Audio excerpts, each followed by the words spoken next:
The Bloody Delivery. A quiet, secluded suburban neighborhood with winding streets and houses far apart. My name is Nick, and I'm just a pizza delivery guy trying to make a living.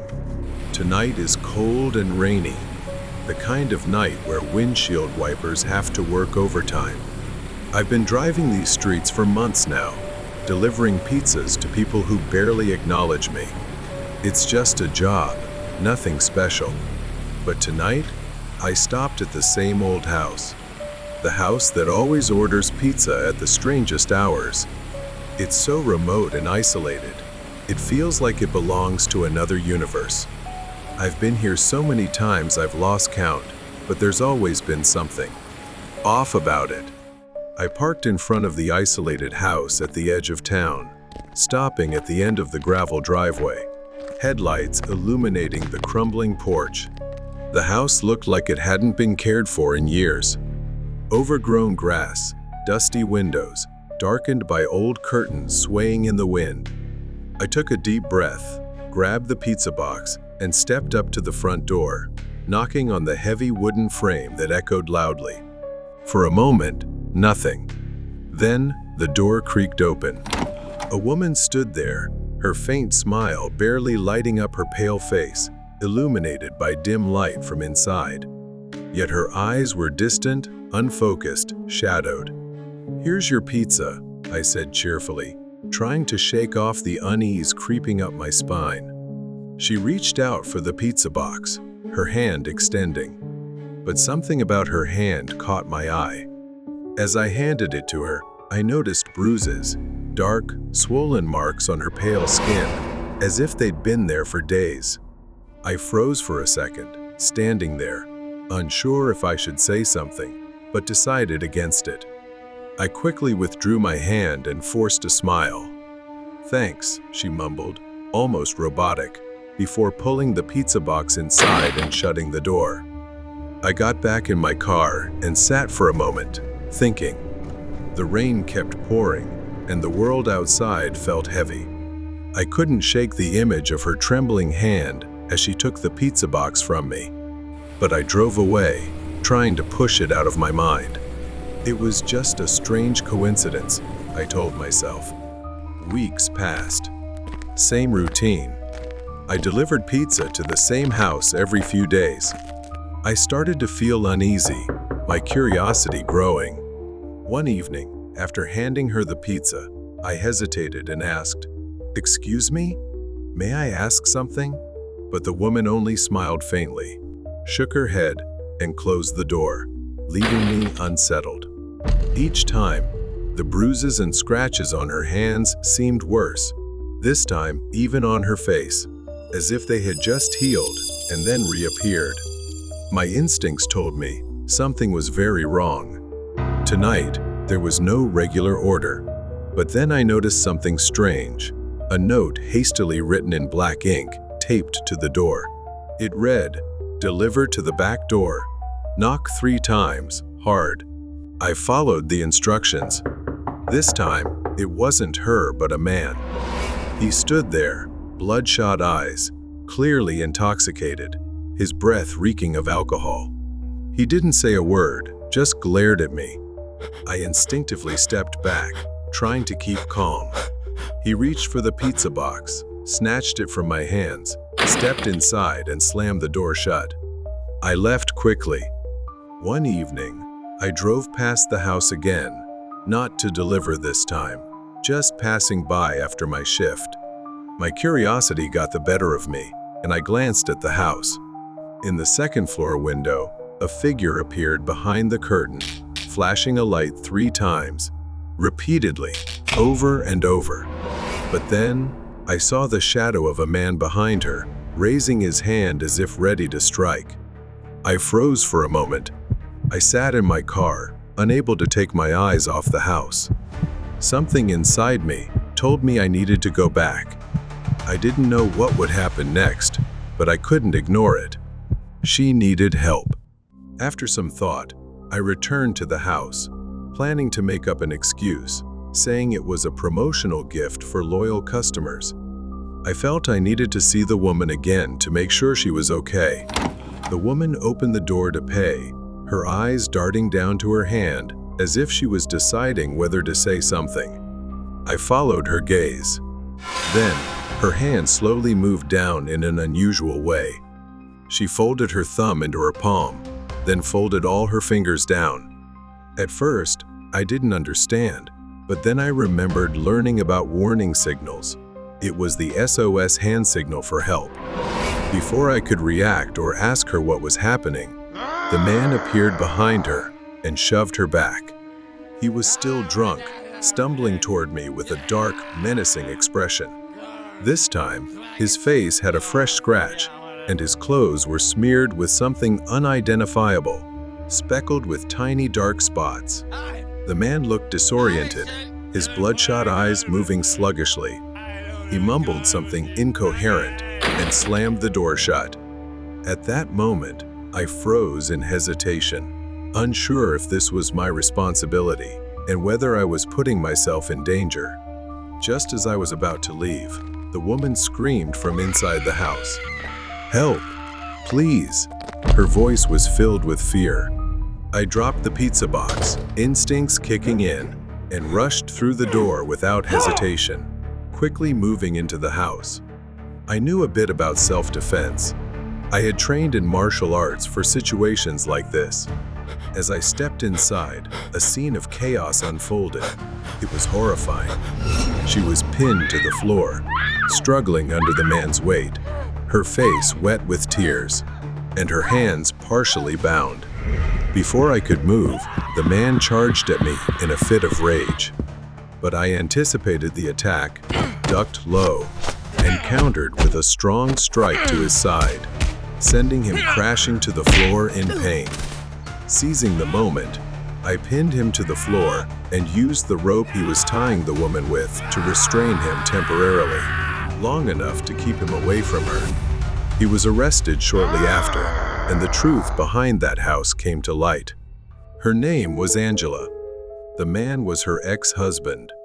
The two had gone through a court-ordered divorce. After she refused to reconcile with him, he kidnapped and tortured her, planning to force her into submission. His recent behavior was the result of a psychotic episode. His obsession turned deadly when she tried to escape. After the incident, I decided to quit my job, unwilling to continue such a dangerous line of work. Angela is now living a happy life with her daughter and her new husband. The deadly delivery. Have you ever felt like this might be the moment you die? If not, consider yourself lucky, because that's exactly what happened to me last week. I work at a local pizza shop. My job involves taking orders and delivering pizzas to customers during the night. I've always worked night shifts and never had any issues until last week. I was standing near the counter when the shop phone rang. The man on the line ordered 2 large pizzas and gave an address to a house on the outskirts of town. The man's rude behavior over the phone annoyed me, but I let it slide and started preparing for the delivery. I asked the cook to prepare the order. I checked the address on GPS and realized it would take me 20 minutes to drive there. I was driving through small towns. It was 10 p.m., so the streets were completely deserted. I spotted a house at the end of the street and realized it was the location. I parked near the house and stepped out. The house looked quite abandoned, as if no one lived there. I walked to the front door and knocked. I heard the door creak open after a few seconds. A rough-looking, angry man with a scruffy beard stood in the doorway. His eyes were bloodshot, and he reeked of alcohol. He asked, "What do you want?" I realized this was the same guy who had insulted me over the phone. I calmly said, "Here's your pizza," and handed him the boxes. The man eyed me up and down before paying me and slamming the door in my face. I walked back to my car and was about to start the engine when a sound caught my ear. It took me a moment to realize what it was. I strained to listen carefully and realized it was the sobbing of a little girl. I looked around but saw no one. Then I realized the crying was coming from the house I had just delivered the pizzas to. At first, I thought it might be his daughter. It could have been a private family matter, but there was something in the girl's cries, like she was begging me not to leave. I slowly got out of my car and tiptoed closer to the front door, trying to listen to the sounds coming from the house. The girl's sobbing continued, but this time I heard two more voices. I heard two men speaking in hushed tones, their voices raspy, though I could almost make out everything they said.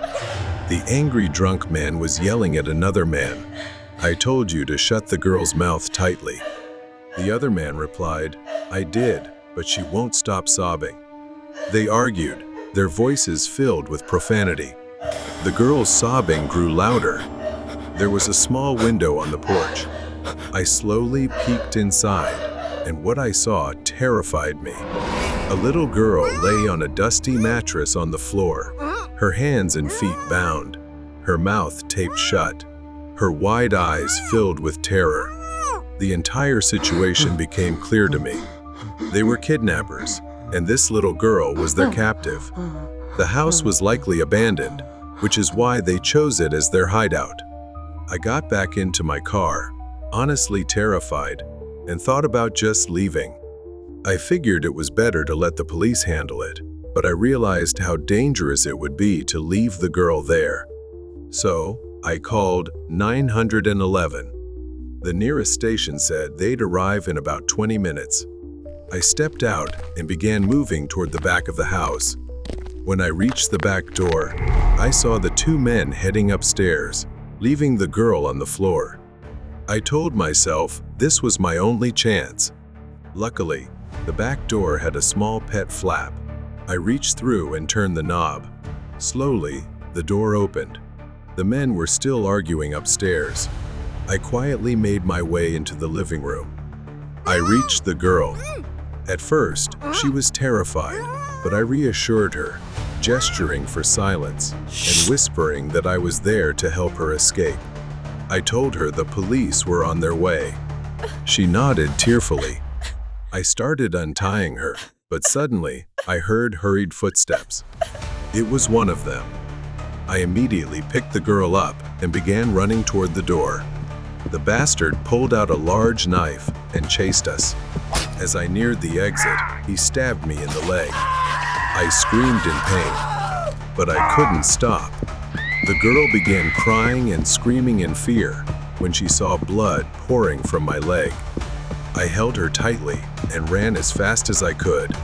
The streets were empty, and the next house was far away. I knew I couldn't make it that far.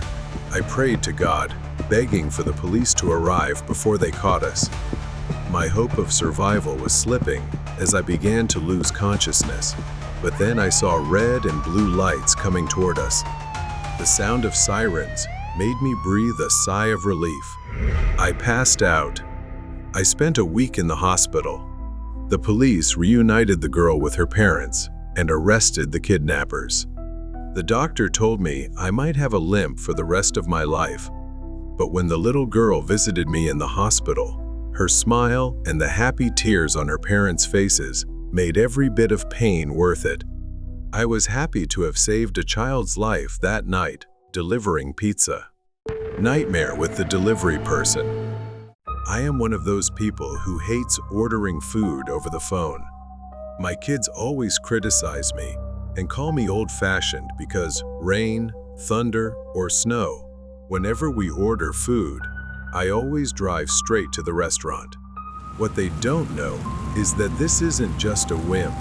It's a story that's not exactly a pleasant one. I was 12 years old, and it was one of the first times I was allowed to stay home alone. My parents had gone to a friend's party a few blocks away and decided I was old enough to take care of myself. I was thrilled because I could stay home alone and sleep whenever I wanted. That night, I was allowed to order a pizza by myself. At first, my parents waited for the delivery guy, but he was taking too long, so they had to leave. Seeing how excited I was, they left me some money and headed out. As soon as they left, I turned on the TV and cranked up the volume. I knew it would be a long night, so I took the dog out to the backyard. After my parents left, he finally arrived, very late. I heard the sound of a motorcycle stopping outside my house. I stood up and walked toward the door. Maybe the pizza guy had finally arrived. I opened the door and saw a tall, skinny man with a scruffy, bushy beard holding a pizza box. He looked at me with a strange, almost unsettling expression. At that moment, I was hungry and feeling a little uneasy, so I said, "You're late." The man stared at me and said, "Hey kid, what's your problem?" I started to feel weird about his behavior. He seemed almost angry, and his body language became more aggressive. At that moment, I got scared and just wanted to avoid anything bad happening. I quickly handed him the money and grabbed the pizza box from his hands. I apologized and quickly closed the door. I was so scared I nearly slammed it shut. But it didn't stop there. Things got worse. He didn't leave but stood there, almost shouting through the front door. "Hey kid, what are you doing? I haven't even counted the money." All the money is there. I cried and apologized. At that point, I just begged him to leave and take all the money. There was silence for a moment, but then the man started yelling again, demanding a tip. He lost control, banging on the door with his fists and kicking it when I didn't respond. After a few seconds, just as suddenly as it started, he seemed to get bored and left. My first instinct was to slowly creep toward the door and peek out the nearby window to check if he was really gone. But as I did so, his face suddenly appeared right in front of me, twisted into a crooked smile, and in his hand, he was holding something. When I realized he was holding a baseball bat, I panicked, frantically hiding under the bed, hoping he wouldn't find me. Meanwhile, he pounded on the door with the baseball bat, and after a few strikes at the lock, the door burst open and he entered my house. He went straight to the wardrobe, where I almost hid, and began smashing it violently. If I had hidden there, my entire body would have been destroyed. He left the room and headed straight for the backyard, suspecting I might escape there. My dog immediately attacked him, but at that moment, I heard my dog whimper.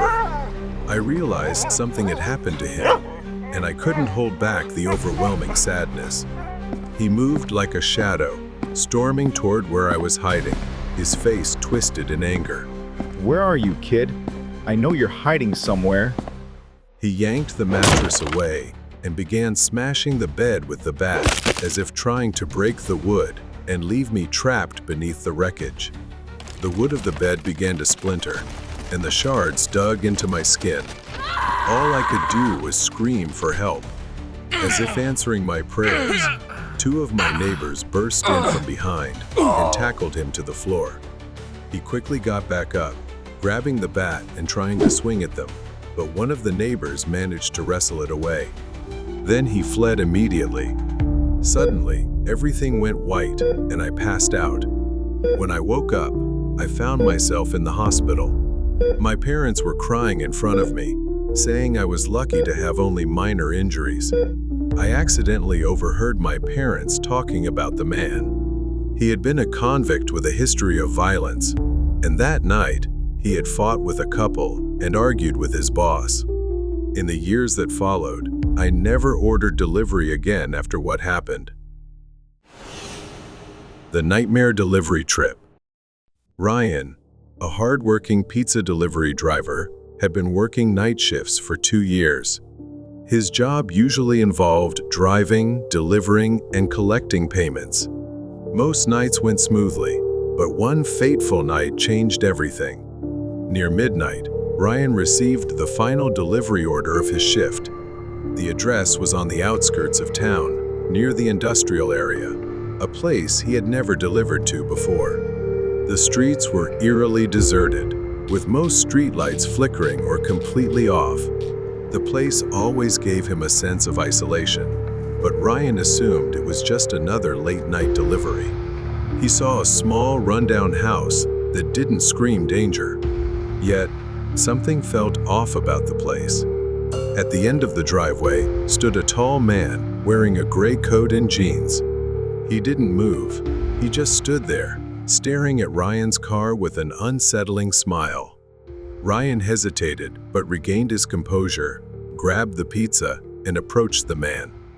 "Hey, here's your pizza," Ryan said, naming the price, but the man didn't rush to pay. Instead, the man slowly pulled out a handful of coins. He began counting them one by one, placing each coin into his other hand, as if performing some ritual. The air grew colder with each passing second. My fingers began to freeze around the pizza box. The man's grin widened as he said, "You drive too fast, Ryan." Ryan froze. How did he know his name? Panic surged through him. "What? Ryan stammered. I don't know you. I don't think we've met before." Then Ryan quickly backed away. He hurried back to his car, started the engine, and drove off. But when he glanced in the rearview mirror, he saw the man still standing there, holding the pizza and staring at him. But that wasn't the last time. A week later, near the end of his shift, Ryan's manager assigned him one final pizza delivery for the night, another strange order. The address was a house on the outskirts of town, near where he had gone before. The house he arrived at looked abandoned, with boarded-up windows and peeling paint.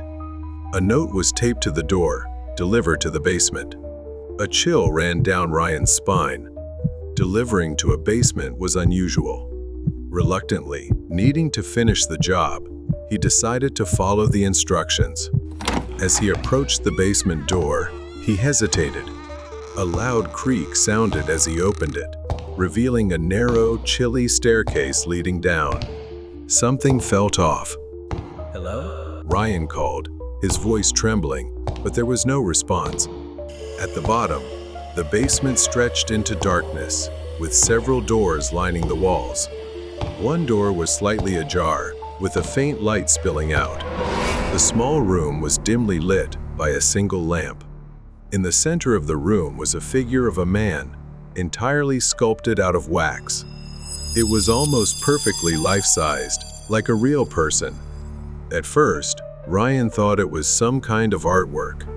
The figure slumped in a chair, its wax face eerie and lifelike, with deep eyes and a twisted, unsettling smile.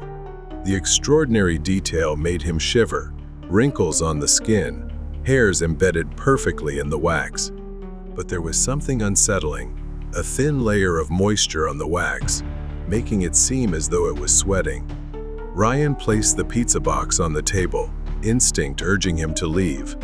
But something about the figure drew him closer. As he got closer, he noticed small cracks running along the wax skin. And then he saw it. Beneath one of the cracks was something red, a dark, congealed liquid. He didn't want to think it, but it might have been blood. Then, as he put his hand near the nose, he felt a faint breath. He leaned closer, and that's when he noticed the chest. It was faint, almost imperceptible, but the chest was rising and falling ever so slightly. Ryan turned to leave, but the door slammed shut behind him. Ryan spun around to see a man stepping out from the corner of the room, tall, gaunt. It was him, the man Ryan had met earlier. He wore a dark apron, stained with streaks of wax and blood. In his hand, he held a brush dripping with molten wax. Ryan held his breath as he realized what the man intended. Just as he thought, the figure in the chair wasn't a sculpture but a person, encased in wax, still alive. The man stepped closer, holding the brush like a weapon. "You shouldn't have come here, but maybe you'll make a fine addition." Ryan dashed for the door, but the man was quicker, grabbing his arm. His grip was cold and sticky, and Ryan could feel the wax coating his skin. "Help me." Ryan turned to see the wax man's lips moving, his eyes darting desperately. It was the first sign of life he had shown. Ryan broke free from the man's grip, grabbed the desk lamp, and smashed it into the man's face. The bulb shattered, plunging the room into darkness. Ryan scrambled for the door, fumbling for the handle. Behind him, the man screamed in pain, and the buzzing in the air turned into a high-pitched shriek. Ryan bolted into the hallway, slamming the door behind him. When he finally made it home, he scrubbed at his skin, desperate to remove the faint traces of wax clinging to his arms. But no matter how hard he scrubbed, he couldn't shake the feeling it was still there. Ryan quit his job the next day and reported the incident to the police. He tried to forget what he had seen, but every night he was haunted by the image of the wax man's eyes. Fake stalkers. This happened a few years ago. Liz was home alone for the weekend while her parents attended a wedding, and she had invited a friend over, Maya. Maya, who lived just behind Liz's house, agreed to come over. Liz prepared snacks and tea, looking forward to a fun and relaxing day. About 20 minutes later, the doorbell rang. However, it wasn't a normal ring. The person at the door was pressing it urgently, as if in a hurry. When she reached the door and asked, Who's there? a rushed voice responded. Maya. When Liz opened the door, she saw Maya standing there, looking disheveled and breathless. She rushed inside, visibly shaking with fear. Liz quickly led her inside and handed her a glass of water, then asked what had happened. Maya explained that while walking to Liz's house, she had noticed a man staring at her, smiling. Although she tried to ignore him and keep walking, she couldn't shake the feeling that he was following her. She turned around to check if the man was still there, and he was following her. Panicked, she ran to Liz's house, hoping to lose him. But by the time she arrived, the man had vanished. Liz reassured her friend that she was safe inside. They carried on with their plans for the day, but Maya remained uneasy, unable to shake off the fear from her encounter. After a while, both girls got hungry and decided to order a pizza. About half an hour later, the doorbell rang. Liz assumed it was the pizza delivery, so she got up to answer it. Liz walked toward the door. Who is it? She called, gripping the doorknob. Pizza delivery, ma'am. Just as she was about to turn the knob, a piercing scream from upstairs shattered the silence. Maya suddenly screamed from upstairs. Liz, don't open the door. Her voice filled with panic. Maya rushed down the stairs, yanking Liz away from the door with terrifying force. Liz barely had time to process what was happening before she was pulled back. Startled and confused, she demanded to know what was going on. With fear in her eyes, Maya began explaining everything. She said she had looked out the window and saw the same man who had followed her earlier. Now, he was standing at the door, waiting for them to open it. She believed he had been stalking them and was impersonating the pizza delivery man. Liz hesitated, wondering if Maya was overreacting. Maybe she was just paranoid after all. It was nearly impossible to see his face clearly in the darkness. Maya gripped her wrist tightly, her face pale as she saw Liz stepping toward the door. Liz, don't. I saw him. It's him. It's the same man. She took a step toward the door. The man spoke. I saw you run. Don't leave. Open the door and take your pizza. Liz froze. The man's words sent a chill down her spine. Suddenly, she remembered. Earlier that night, while watching Netflix, she had seen something move outside before they even ordered food. A shadow, a flicker, just for a second. But she had ignored it. Maybe it had been him. Snapping back to reality, Liz realized the door was now shaking violently. Maya dragged Liz upstairs into a bedroom and locked the door. The two girls huddled together, listening in terror. The man started pounding on the door, screaming for them to open it. The banging and his increasingly deranged voice sent chills through them. Overwhelmed with fear, Liz immediately called the police. All they could do was sit there, crying and praying for help. After what felt like forever, they heard police sirens. Finally, the man was caught. Liz and Maya were escorted out safely. The police informed them that they had found the body of a murdered pizza delivery driver. His uniform jacket had been stolen, used as a disguise. They had no idea what his true intentions were, but they were lucky. If Maya hadn't recognized him in time, they both might have been his next unfortunate victims. The kidnapper's scary plan. Lily was on her way home from her best friend Emma's house. Emma's house was on a hill, and despite Emma urging Lily to stay over, she decided to head home. It was only 7:30 p.m., and she decided to take the bus. At the nearby bus stop, she arrived and saw a man already sitting there. He looked a bit strange, appearing to be homeless. The man's unsettling presence made Lily uncomfortable. She decided to keep her distance and stood there with a serious expression. Emma called her to ask if she had boarded the bus yet. Lily talked to her for a while, trying to ease the discomfort caused by the man's presence. Despite trying to ignore him, Lily couldn't shake the feeling that the man was watching her. Every 5 to 10 seconds, he would take out his phone and appear busy texting. After ending the call, Lily glanced at her phone. It was 7:45 p.m., and her battery was down to 10%. She sighed, annoyed that she hadn't charged it earlier. She stared at the long, empty highway, but there was no sign of the bus. She felt uneasy being alone with the strange man. Then the man stood up from his seat and started walking toward Lily. She looked away, trying to focus on her phone screen as he approached her. Hey, got a lighter? Without looking up, Lily curtly replied. I don't smoke. She could hear him moving behind her, but didn't dare to turn around. A moment later, she turned around, and he was standing right in front of her. His eyes stared at her vacantly, and his smile was eerie, grotesque. Are you sure? All girls pretend they don't like attention, but they all love it.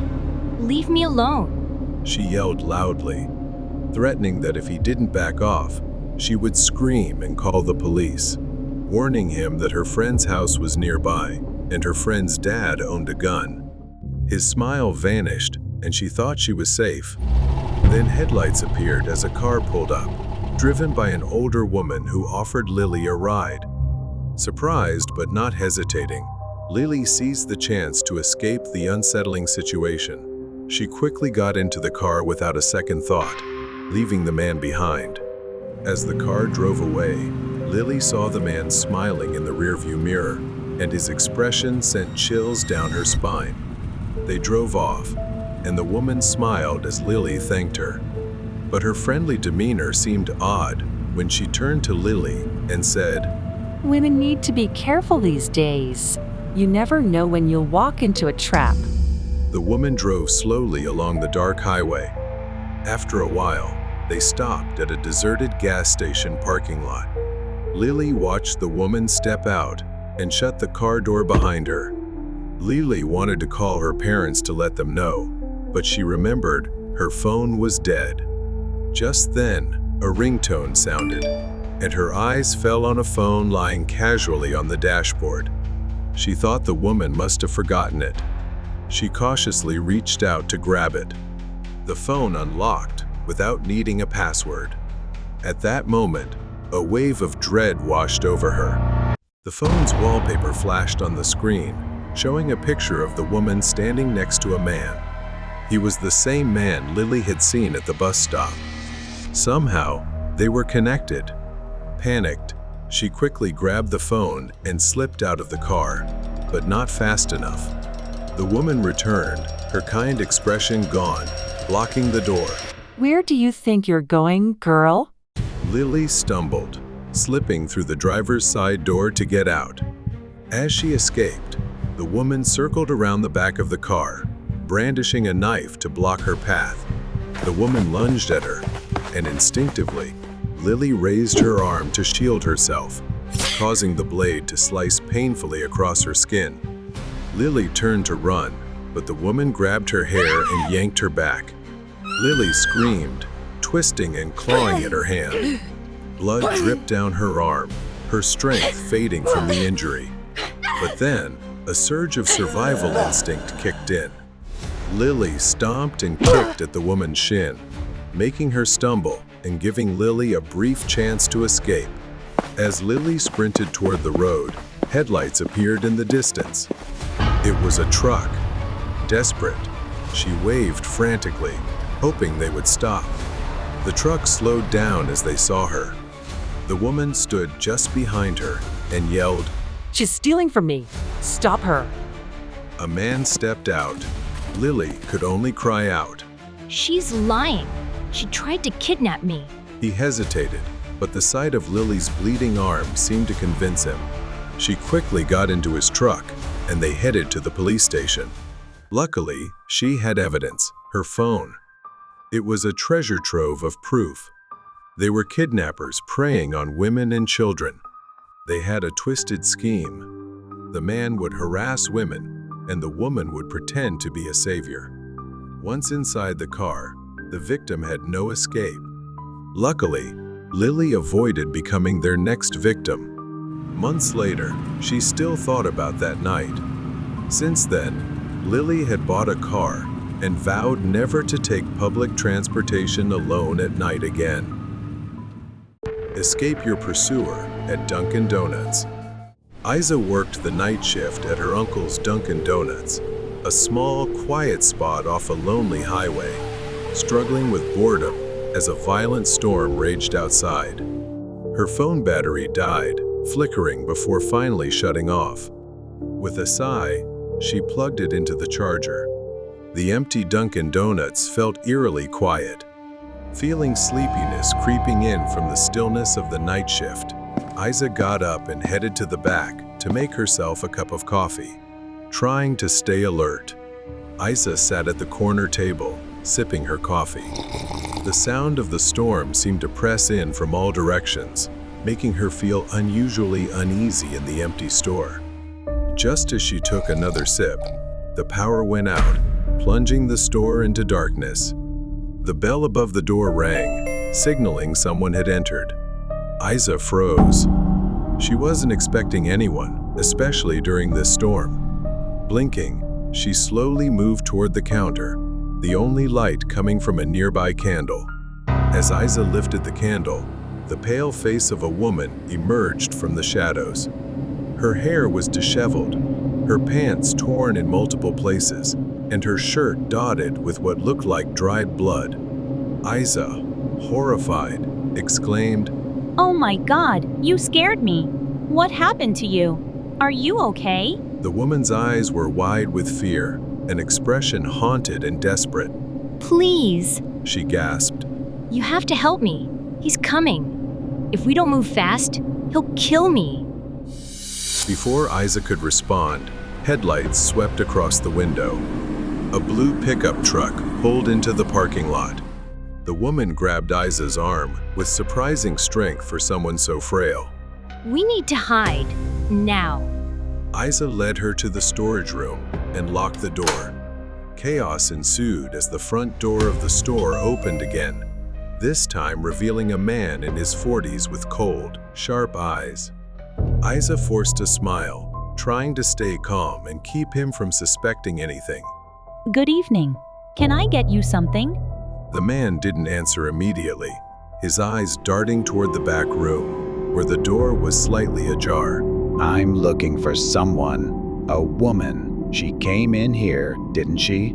Isa shook her head and said it was just her there. Isa was on high alert.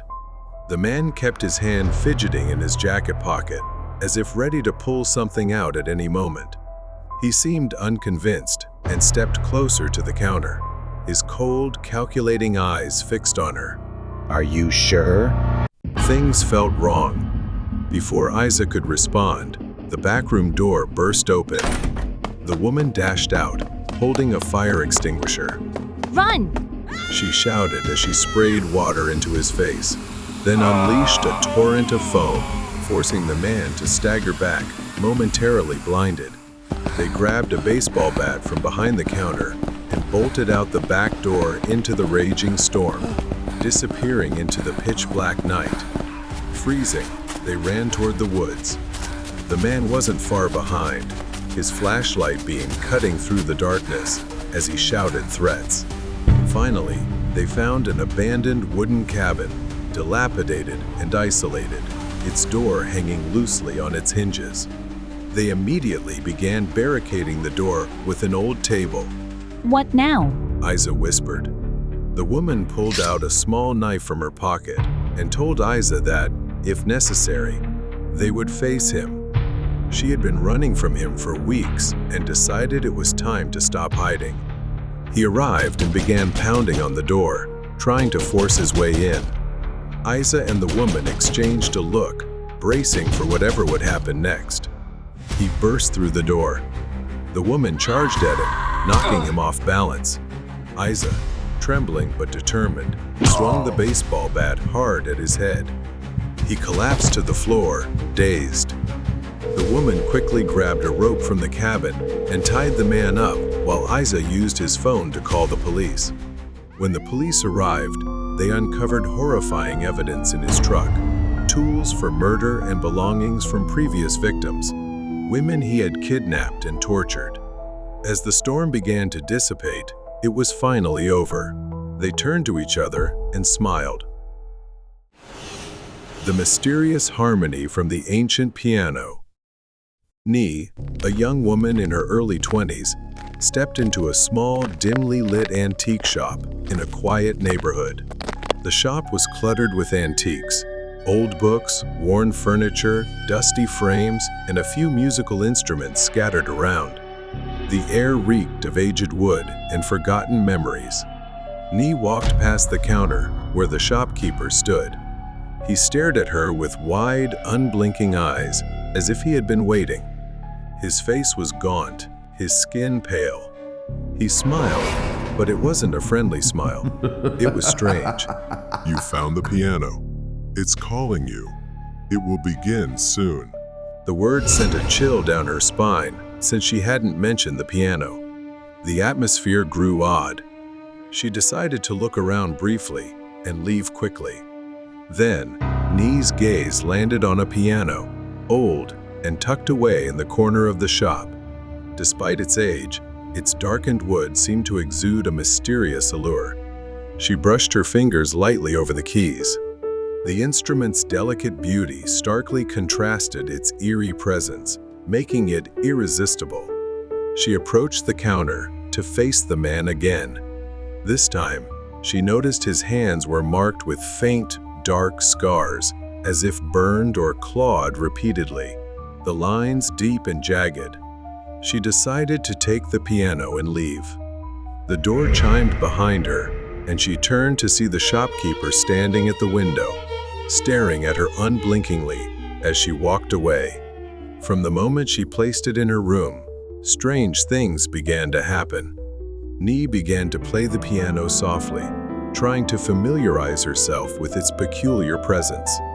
The keys, though old, worked, but felt strange beneath her fingers. Suddenly, Ni stopped playing. The music lingered in the air for a moment before dissolving into faint whispers. She stood, heart racing, unsure of what had just happened. One night, after a restless sleep, she returned to the piano. Ni found a yellowed sheet of music tucked among the piano strings. Curious yet uneasy, she played it, only to discover the notes resonated in an inexplicable way. It felt as though the notes were alive, playing themselves before her fingers touched the keys. Unintentionally, Ni had begun to unlock the tragic history of the piano's previous owner. She continued to play, unable to understand why she couldn't stop. She heard a faint voice whispering in her ear, speaking in ancient language. The words seemed to echo in her mind, filling her thoughts. She stood up abruptly, thinking she was probably too tired, and decided to head to her room and sleep. Ni drifted into slumber after a tense day. She was no longer in her room, but found herself in a grand concert hall. The room was empty, except for a grand piano at its center and dim light from antique chandeliers that looked decades old. As Nee approached the piano, she saw a tall, gaunt man seated at the keys. He wore an old black suit, but his sunken eyes and pale skin made him look like a wax statue. Nee called out, Who's there? The man slowly turned around. His gaze pierced through Nee, and his voice echoed like a distant whisper. I've waited a long time. Nee tried to step back, but it felt like her feet were pinned to the floor. The man glided closer, not moving his legs, as if floating on air. Then the man pointed toward an old table nearby. On it lay a dusty sheet of music titled Sonata of Eternity. There's not much time left. Only this melody can save us, or drown us both. Before Nee could respond, the space around her twisted into a black vortex, engulfing her. She woke up with a start, drenched in sweat, clutching a corner of her blanket. Everything around her was silent. The dream not only left a haunting impression, but also led Nee to crucial details in reality. Perhaps she had unwittingly opened a door, allowing the spirits and tragic memories of the composer to resurface. She could still recall the image of the man struggling amidst the shadows, his eyes filled with despair, as if begging her to uncover the truth. She stopped playing the piano. For days, she couldn't bring herself to touch the instrument. Night after night, Nee heard whispers growing louder and more persistent, making everything feel increasingly unbearable. Help me. Free me from the curse. These words seemed to come from the trapped soul of the composer, still bound to the piano through his music. Waking in despair, Nee approached the piano, slowly sitting down. She noticed a small, faint mirror appearing behind the instrument. Nee cautiously wiped the dust from the mirror. Beneath the grime, the figure of a man slowly emerged. The gaunt man, his deep, dark eyes locked onto hers. He said nothing, but his gaze was intense, almost pleading, as if trying to convey something. After staring into the mirror, Nee saw words gradually appear on the glass. The crooked writing seemed as though someone was etching it from the other side. You have only one chance. Then his bony, emaciated hand reached out from the mirror, grasping toward her, begging for salvation. Understand the final rhythm before you play. Please, help me. Save me. A weight pressed against her chest before everything returned to normal. Nee realized she had to complete the sonata. The only way to break the curse was to finish the music she had started. She was plunged into despair and fear as she realized the price of freeing him. If she didn't play the final sonata, the curse would claim her as well. As Nee studied the sheet music, every note seemed distorted, warning her. It revealed the words, when the piano begins to play, you must finish the music before the light in the mirror fades. If not, the door will close forever.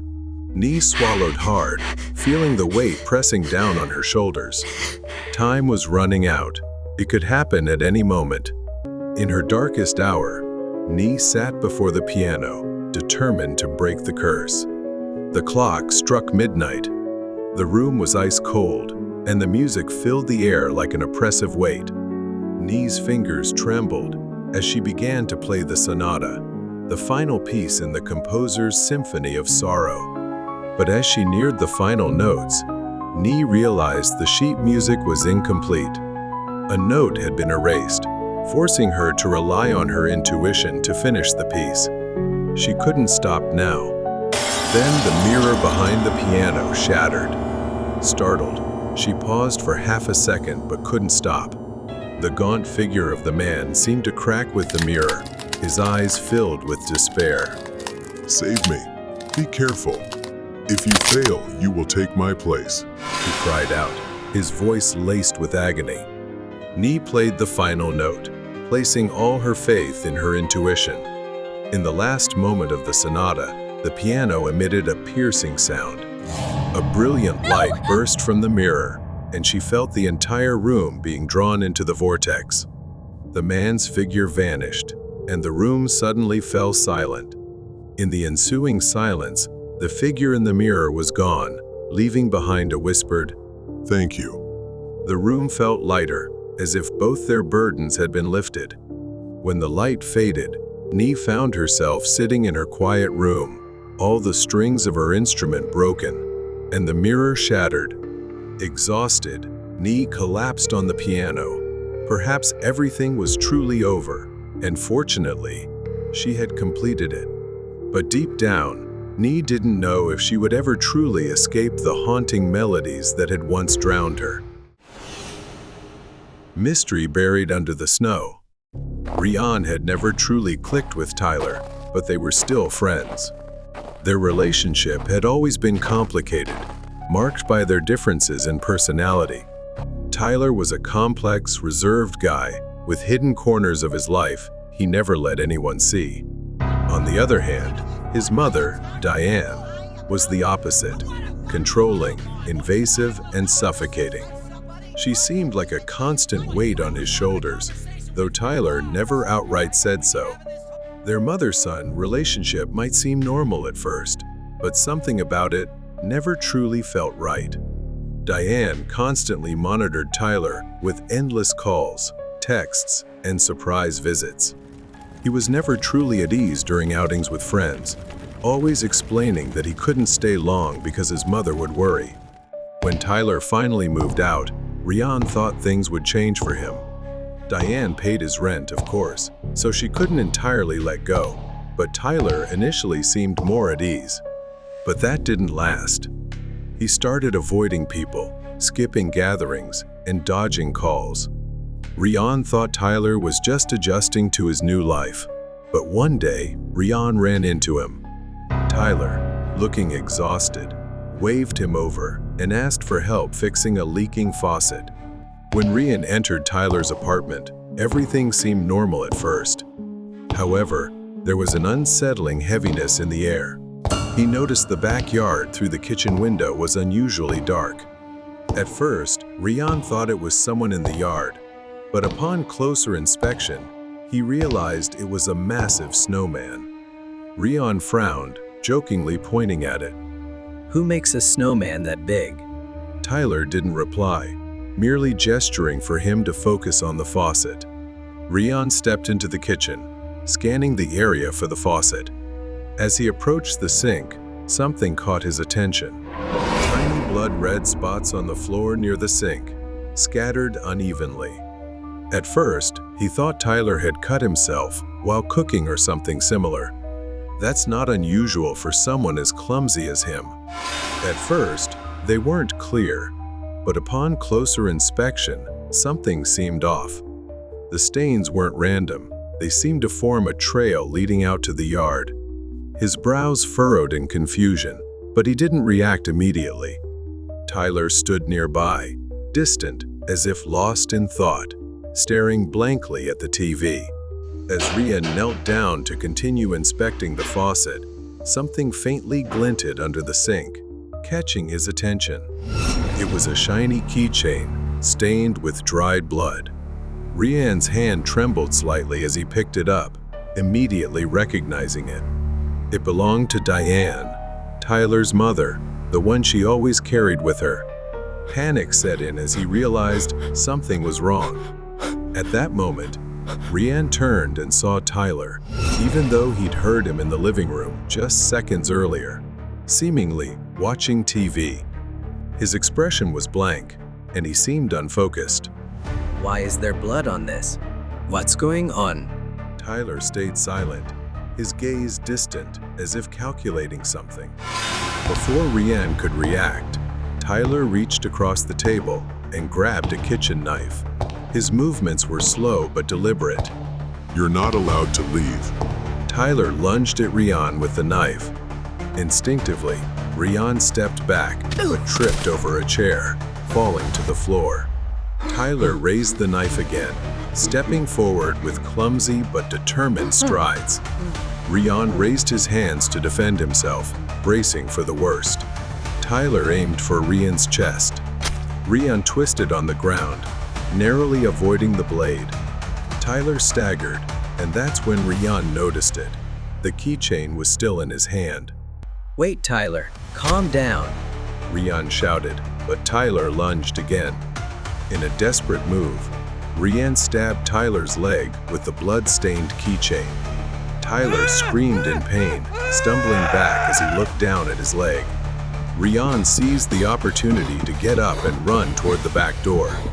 He stumbled into the giant snowman. The impact caused it to collapse, revealing a horrifying sight beneath, a pale, trembling hand. And then the fingers twitched. It was Diane. Help. She whispered weakly. She clung to his coat, her eyes filled with tears. I wanted him to be happy. Rian dragged Diane toward the patio, his arms trembling with the effort. Rian turned to see Tyler, now staggering and disoriented, looking toward them. His knees buckled, and he collapsed into the snow, sobbing uncontrollably. I just wanted to fix everything. The sound of sirens tore through the night as the police arrived. Tyler didn't resist as they surrounded him. He just sat there, his head in his hands, mumbling incoherently. The investigation revealed Tyler's mental breakdown. In a twisted effort to conceal his mother, he had hidden Diane inside the snowman. Tyler was sentenced to life in a mental institution, his mind damaged beyond repair. The snowman was something Rian could never forget, the desperation of Tyler and the suffering of Diane. In the freezing cold of winter, he could never look at a snowman the same way again. The possession of the red dress. Ben, my best friend, and I went to a remote lakeside campground for a quiet weekend of fishing. The night air was cold, peaceful, with only the crackling of the fire and the occasional splash of a fish jumping out of the water. We were enjoying this calm together. I suggested grilling the fish, and Ben agreed to gather firewood. He went to the forest's edge to find some. Along the way, he found a lot of dry branches scattered around, but then he saw something red in the darkness. As he got closer, he discovered a red dress. After a while, Ben returned with a bundle of firewood wrapped in the red dress.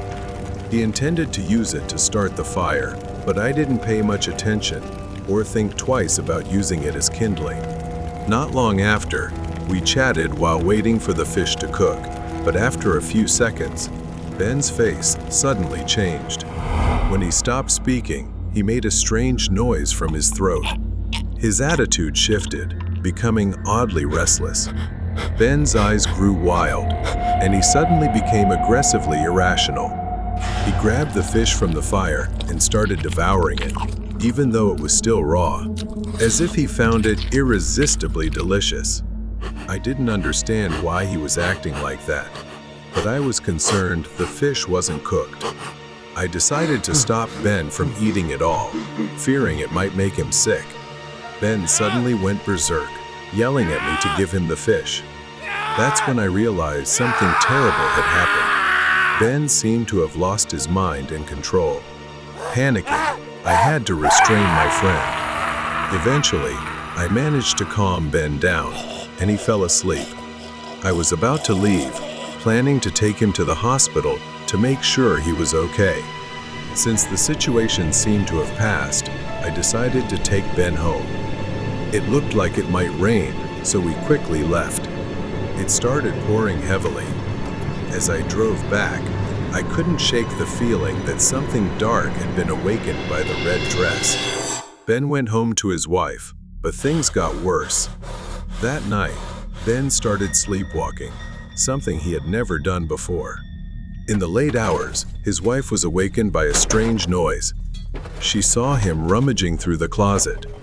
He kept saying, "Wait for me," throwing clothes around, not responding to his wife, until he found his wife's red dress in the closet. Ben pulled it out and stared at it for a moment, then decided to put it on and went to bed, as if nothing had happened. His wife assumed he was just sleepwalking, so she said nothing. Ben's wife noticed that things were becoming increasingly strange since Ben went fishing with me, so she came to me for help. I returned to the lake, hoping to uncover or find something. I built a large fire to keep wild animals away from the old campsite. I returned to the old campsite. I was shocked to see that the dress was torn and scorched, yet still strangely intact, as if it had been deliberately left there. I realized the rain must have put out the fire that day. I walked through the forest to the places near where we had fished. Then my gaze was drawn to a rope tied to a tree branch, as if marking something. I approached and stumbled upon a corner of a notebook lying on the ground near the base of a tree, as though someone had buried it there. The journal revealed the tragic story of a woman named Elena, who had lived in the forest many years ago. She was known for wearing the same red dress, a gift from her lover. However, her love turned to jealousy and obsession, and after a tragic incident, she was murdered by him. Elena's spirit, bound to the red dress, sought to take the souls of others to keep her company in the afterlife. The dress served as a conduit for the spirit, and those who interacted with it would become vessels for her rage and obsession. I returned to the same spot. Ben was now kneeling at the base of the tree, staring at the scorched red dress. Then he reached for it. Ben suddenly lunged at me, becoming more aggressive like a beast. I struggled to overpower him to get the dress. I tried to wrestle Ben off to get the dress. Desperate, I grabbed the red dress and threw it into the fire I had built earlier. This time, I had to make sure it burned completely. As the dress burned, Ben collapsed to the ground, his face twisted in agony, as if he had just woken up from a terrible nightmare. Ben's eyes were filled with confusion and horror as he stared at the dress still burning. In the days that followed, Ben tried to return to normal life, but he remained haunted by the red dress and the woman in the forest. Every time he saw the color red, he became terrified. After everything that happened, I too was affected by what I had witnessed, but I tried to forget it, believing the worst was finally behind us. The dark truck. Jack Carson, a rough-mannered, long-haul truck driver known for taking jobs no one else wanted, embarked on a long journey down an infamous, desolate road. His truck was tightly sealed, labeled only as medical supplies. The highway stretched endlessly, eerily quiet, with no signs of life except for the occasional rustling of dead trees in the wind. It was the kind of road you only took if you absolutely had to. Jack stopped at a solitary, dilapidated rest area. He stepped out for a smoke, the silence pressing on him like a physical weight. The wind carried faint, eerie whispers. Jack couldn't tell where they came from, but as he looked around, there was no one in sight. As he leaned against the truck, breathing in the air, a soft yet menacing voice whispered in his ear. You will die, as I did. Startled, he turned around, dropping his cigarette, but there was no one there. Just a strange mist swirling outside the window. Shaken, Jack climbed back into the truck and slammed the door shut. He had never experienced anything that felt so real. As soon as he started the engine, the radio turned on with an old, haunting tune. He brushed it off, thinking it was a malfunction. His hands trembled as he turned the knob to silence it, but the static continued, almost as if mocking him. Driving down the dark stretch of road, those words kept echoing in his mind. You will die, as I did. Growing louder with each passing moment. Driving deeper into the night, Jack noticed movement on the roadside. He squinted, unsure of what he was seeing, thinking it might be an animal. But as he got closer, the shapes formed into human figures, standing on the roadside, half hidden in the mist. Some waved cheerfully, but upon closer inspection, Their smiles were twisted and maniacal, exuding malicious hatred. Others simply stared, their hollow eyes devoid of life. One figure pressed itself against the windshield, grinning mischievously. Jack held his breath as he slammed on the brakes. The figure vanished as soon as he looked away, leaving only the sound of the truck's tires screeching against the pavement. He gasped for breath, panic rising. What the hell is going on? Jack's eyes darted from side to side, trying to make sense of the shapes in the mist. The highway seemed endless. Jack could feel fatigue setting in. His eyelids grew heavy, and the road stretched on endlessly. He eventually stopped at another rest area, hoping to catch some sleep. Jack leaned back in the cabin, closing his eyes and falling into a deep sleep, the hum of the engine lulling him into a false sense of security. Then Jack woke up with a start. A weight pressed against his chest, making it hard to breathe. His hands were pinned to the seat, leaving him unable to move. A wailing scream tore through the air, very close, as if it came from right in front of Jack. His eyes shot open wide. A figure, a woman, stood before him, her mouth open in a silent scream, her eyes milky white and hollow. He couldn't breathe. He couldn't move. Jack tried to scream, but no sound came out, as if the world was closing in on him. And then everything went dark. He jolted awake, gasping for air.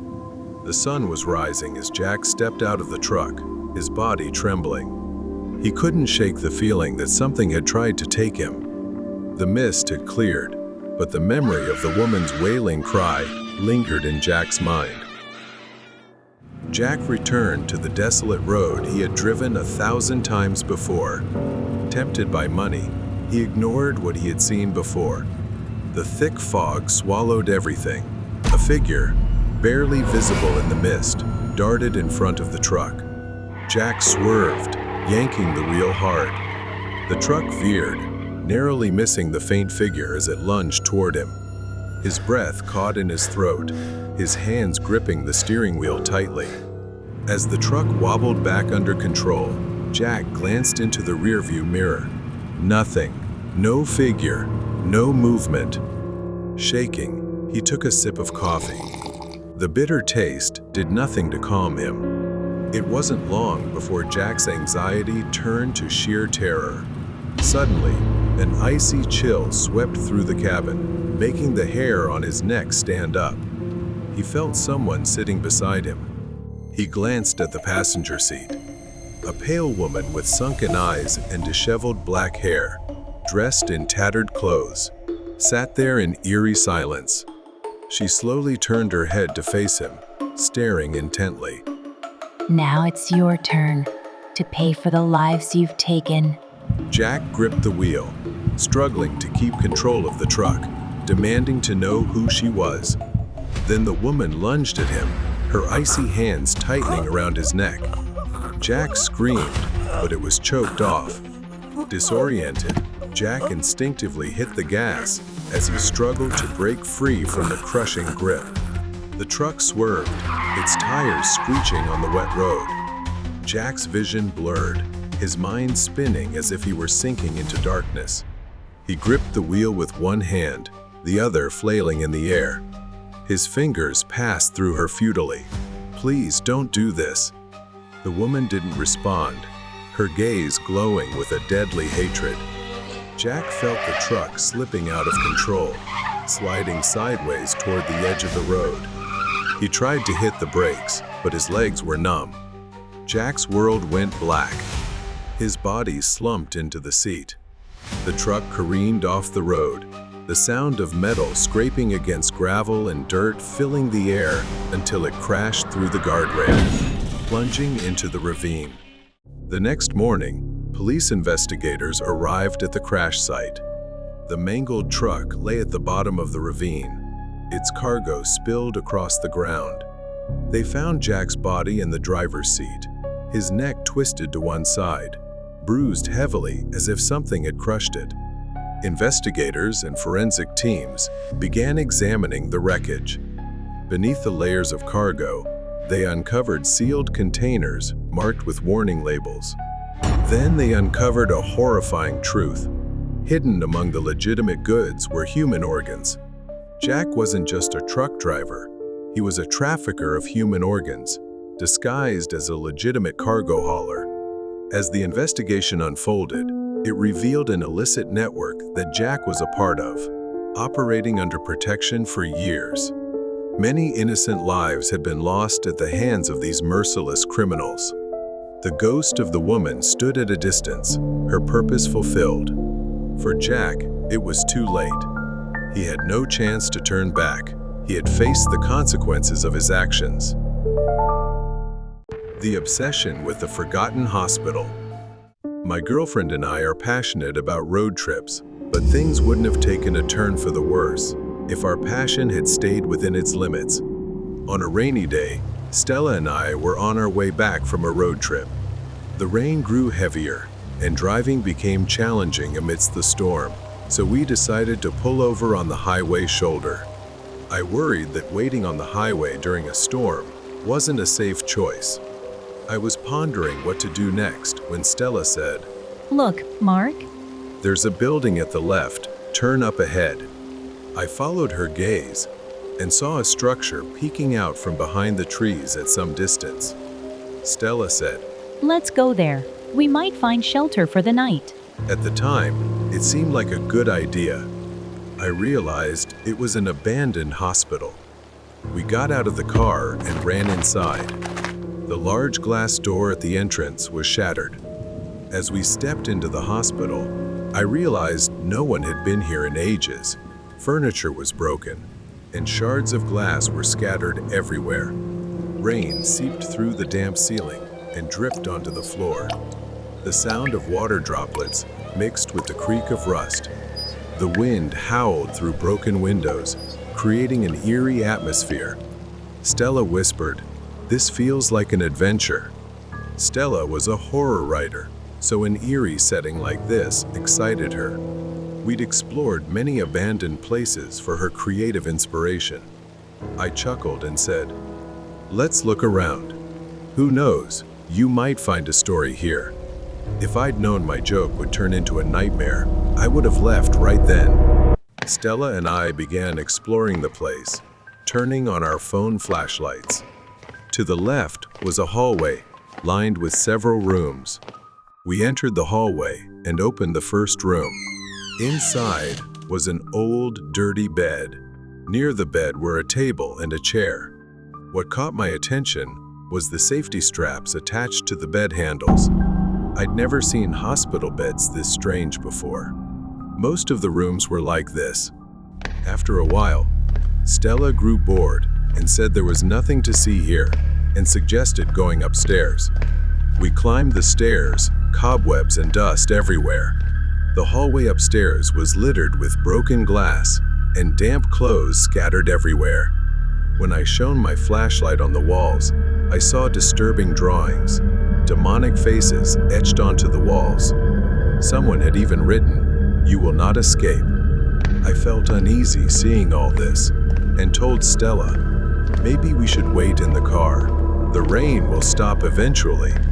Stella teased and mocked me. At the end of the hallway, there was a large door with the words "Surgery Department" on it. Stella was looking at the graffiti on the wall. I asked her, "What do you think happened here?" Stella smiled and said it was just a surgery room. I pushed the door open with annoyance, and with a terrible creaking sound, it opened. I've never seen such a strange operating table before. It looked more like a stretcher, but it had handcuffs and leather straps. Stella's face went pale as she examined all of it with a genuinely terrified expression. I approached the operating table. There were surgical tools lying on it. These tools looked quite different. Scalpels resembled small saws, and there was also a drill. I picked it up and examined it. I told Stella and wondered aloud what this tool was used for. Stella looked at it with frightened eyes and said she didn't think this was a normal hospital. She explained it used to be an asylum. That's why there were leather straps and handcuffs on all the beds in the rooms. Before I could process it, my eyes were drawn to the tip of the drill in my hand. Something dark was dried and speckled on its edge. I shone the light on it and was horrified to realize it looked like dried blood. There was something like a freezer. Stella rushed over and opened it. She started screaming. A horrifying sight lay before us. Inside were numerous jars, emitting a foul stench. They contained ears, noses, and other unidentifiable parts. We couldn't believe our eyes that patients were treated in such grotesque ways. Then I saw one jar. It resembled a model of a human head with its eyes closed. But what happened next still chills me to this day. As we stared at it, it suddenly opened its eyes. We stumbled back, terrified, and began running for our lives. When I looked back, I saw a dark figure chasing us. Sprinting forward, we could hear the screams of hundreds of voices emanating from the asylum, crying out in agony. Stella and I bolted out of the asylum and jumped into the car. Without a second thought, I slammed the gas pedal so hard the car screeched. Somehow, we were lucky to have survived. Stella later researched the abandoned asylum. She discovered that it once housed insane criminals and intellectually disabled individuals, but the doctors running it would often torture them and conduct inhumane experiments on them. After a series of protests, the asylum was shut down, and all records were erased. Locals feared the place, even during the day. They believed the countless souls of the tormented patients still haunted the site. Run away from strangers. The grocery store sat in the middle of a vast, empty parking lot, bathed in dim streetlight. It was 2 a.m. The store was closed, and an eerie quiet surrounded the building. I was the night shift manager here. Usually things were calm, and nothing happened, just me stocking shelves during the quiet hours while the rest of the world slept. I had been working non-stop since my shift began at 10 p.m., trying to get everything done. My focus was broken by a soft knocking sound. It was coming from the front of the store. I left my cart behind and walked toward the sound. Through the large glass windows, I saw him, a man. I approached the glass door. I asked him what he wanted. He demanded I open the door. His face was expressionless, devoid of a smile, just cold eyes staring at me. I told him the store was closed and he couldn't stay here. As I turned to leave, a loud bang made me whip around.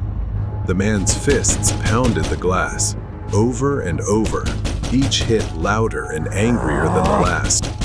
This guy wasn't just some harmless drifter. I pulled out my phone, threatening to call the police. Only then did he step back, his eyes still locked on me, full of rage. He slowly walked into the darkness of the parking lot. The tension in me eased slightly. He was gone. I put my phone away and tried to refocus on my work. 15 minutes passed. The knocking, the pounding, the man, all faded from my mind as I got lost in stocking the shelves. But then I heard metal breaking, like something being torn apart.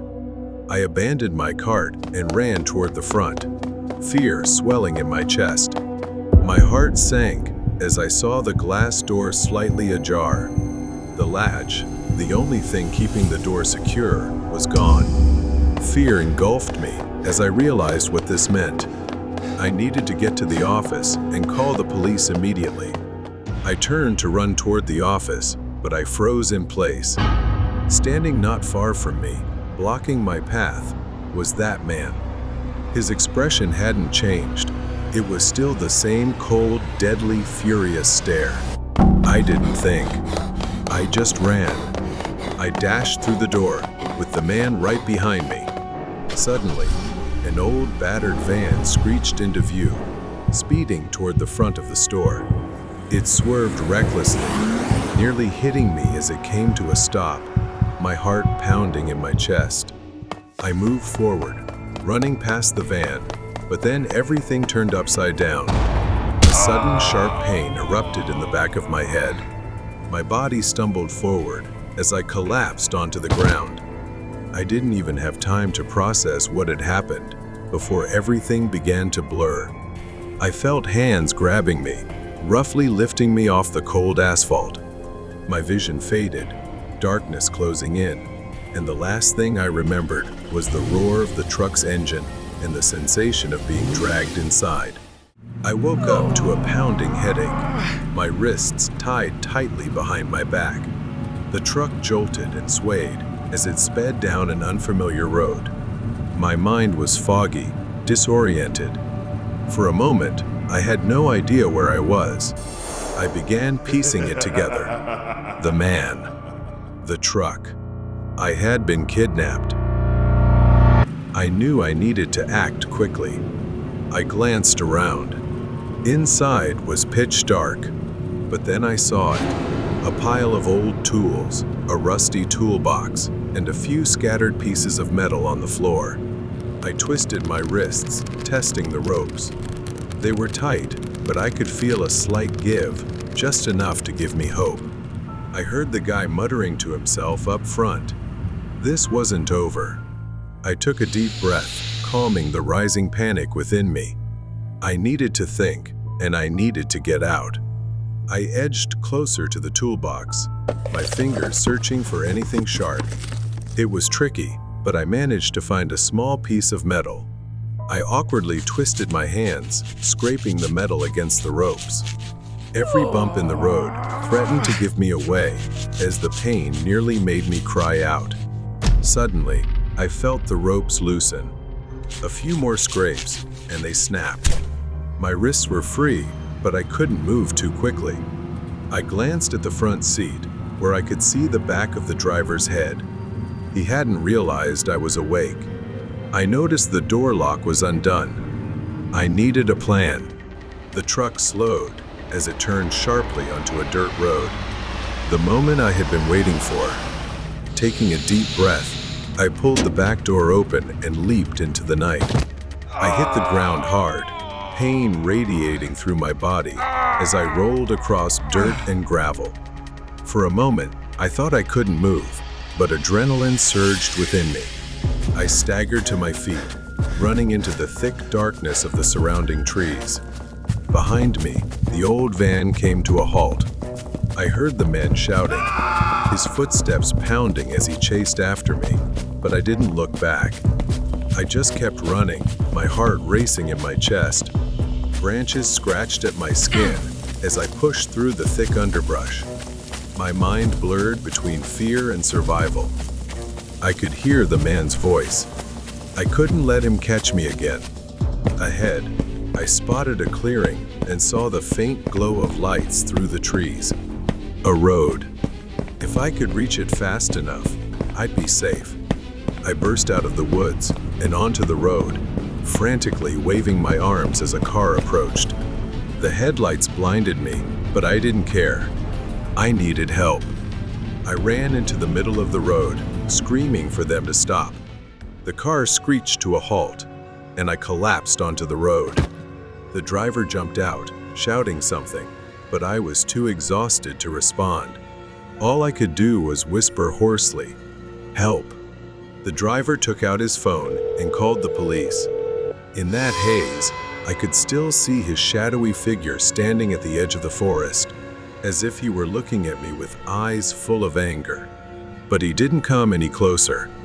Perhaps he knew that everything was over. I was taken to the hospital after everything that had happened. I was told the man had been apprehended not far away. He had been arrested. The police assured me he would be locked up, that he wouldn't hurt anyone again. Even though I was safe, the thought lingered in my mind. What if I hadn't escaped? What if I hadn't been fast enough? The fear remained, clinging to the edges of my mind, but I knew I had survived. I had been lucky to make it through that night shift alive. Dark Intentions at Dunkin' Donut. The fluorescent lights flicker above me as I sit on the edge of a narrow bed. The cold walls, the air thick with dust and time. It's been 2 years, but I remember it all as if it happened yesterday. The Dunkin' Donuts shop, the rain, and Jerry. That's where it all began. I worked the night shift at the Dunkin' Donuts in a quiet suburban town. It was a small place, nestled between an old laundromat and a thrift store. I saved what I could, putting money aside each night. It wasn't glamorous, but it was a job, and it kept me going. My sister usually stopped by, but tonight she wasn't there to see me. She was sitting by the window with a guy, her eyes red from crying. I couldn't hear what they were saying, but it was obvious they were arguing. She looked so distressed. He wore an old, worn coat, lingering at the door, watching the place. Tonight, he hesitated at the door, lingering longer than usual. I tried to keep my distance. There was something about him that made my skin crawl. I snapped out of my thoughts when the door creaked open, and Jerry walked in. He was irregular but always so strange. His habit of coming in at exactly 10 p.m. never failed. He shuffled to the counter, but his gaze shifted to my sister, now sitting alone, staring out the window. Jerry leaned in, asking me about her, asking if he could get her number. I clenched my jaw, trying to smile politely, but the sharpness in my voice slipped out. "Leave her alone, Jerry. Just order and go." He chuckled and said, all right, I'll have the usual." He ordered a chocolate donut and hot chocolate, which he always ordered, and went to his usual seat in the corner. I watched him eat, tearing tiny pieces off his donut, his eyes flicking toward me now and then, making me uneasy. My shift ended. It was pouring as I walked home, the streets deserted, but after a few blocks, I started hearing another set of footsteps, echoing mine, stopping when I stopped. I turned around, but no one was there, just the empty sidewalk stretching under the streetlights. I kept walking, faster, but the feeling of being watched stayed with me. I finally made it back to my apartment. I went into my bedroom, letting the silence envelop me. But then I saw him, Jerry, standing across the street, holding a radio. He just stood there, staring at me, the radio pressed to his ear. He pressed his head to it, then suddenly smashed it against his head with a blank, puzzled expression. Blood gushed from his head. I scrambled around the room for my phone to get help, but when I looked back, he was gone. I sat on my bed, staring out the window into the rainy night. Jerry's face kept flashing in my mind. I couldn't take it anymore. I was sick of seeing him every night. And then, a dark thought crept into my mind, and I felt an odd satisfaction as I imagined it unfolding. I needed to teach him a lesson, to make him understand he wasn't welcome. The next night, I returned to the shop, stopping at the back to grab some supplies. I picked up a box of donuts, carefully selecting a chocolate one, just like Jerry's usual order. I pulled a small vial from my pocket, a stimulant strong enough to paralyze him for a while. I injected it into the donut, the liquid vanishing into the soft pastry. I carefully placed the donut back in the box, my heart racing as I imagined Jerry's face when he realized what was happening. I returned home and watched the rain fall outside the window. The donut sat on the dresser, a reminder of the plan forming in my head. As I sat there, an odd sense of peace washed over me. I didn't know where this road would lead, but I knew one thing: I wouldn't have to see Jerry's face staring at me anymore. Wouldn't have to endure his unsettling presence lurking on the edges of my life. The next night, I returned to the counter, watching the quiet stream of customers come and go, my mind racing with the plan I had laid out. The donut box sat in the drawer, hidden away, with one specific donut prepared for Jerry. I spent the whole day thinking about it, rehearsing the moment in my mind, imagining his face when he realized what I had done. I checked the clock. Almost 10 p.m. The door opened, and Jerry walked in, moving with his usual unsettling calm. I noticed a new scar on his forehead, a reminder of his strange behavior the night before. He glanced at the menu, but his focus was entirely on me. Then he reached into his pocket and pulled out a wad of cash, throwing it directly at my face. I could feel my anger boiling inside from his action. I reached into the drawer and pulled out the box with the special donut inside. I took him to the table, keeping my face as neutral as possible. He accepted it with a smirk. Then I went back to waiting for what I wanted. I stood still, watching Jerry slowly move his hand to the plate and take out the donut I had prepared for him. He slowly picked it up and intended to enjoy it. I felt very satisfied and happy to be able to witness what was about to happen. I chuckled inside, but then suddenly his hand holding the cake stopped. He put it on the plate and looked away. My heart sank with disappointment. Then I saw the door open again. That's my sister. She was smiling, dressed a little more neatly than usual.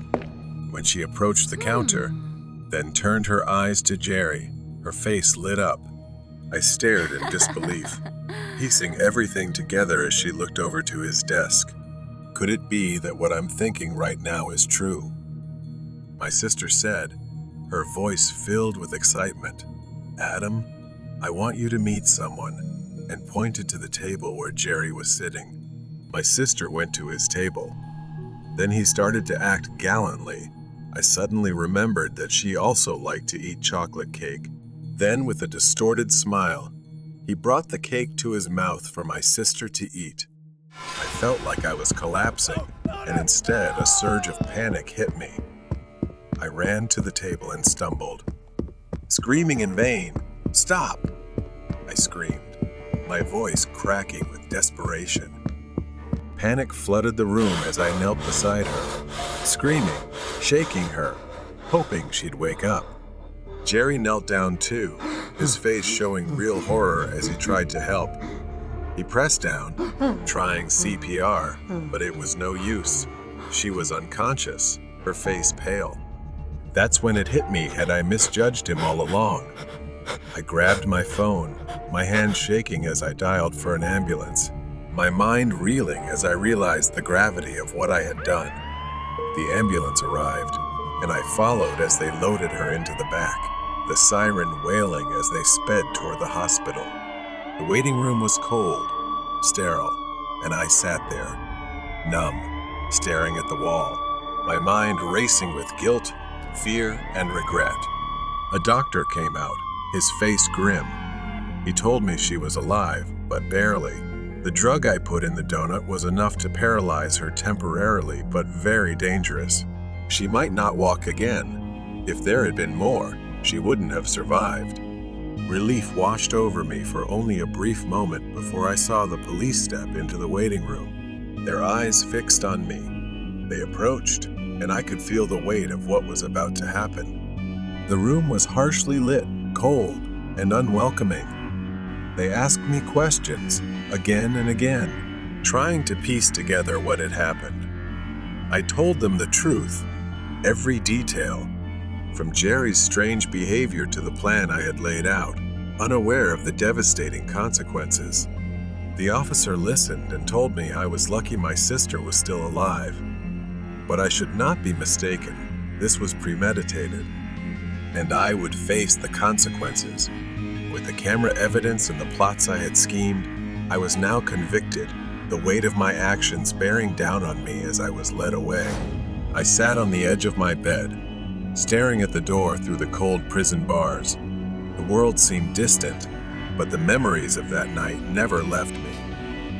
I wondered about my sister, hoping she had healed, hoping she had moved on, and maybe, someday, she would forgive me.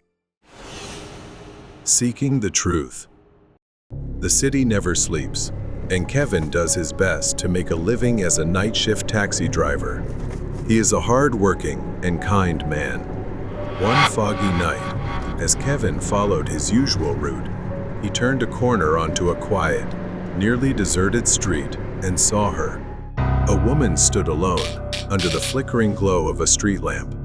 She was dressed in black, her long hair hanging loose, and her pale hand raised to hail his taxi.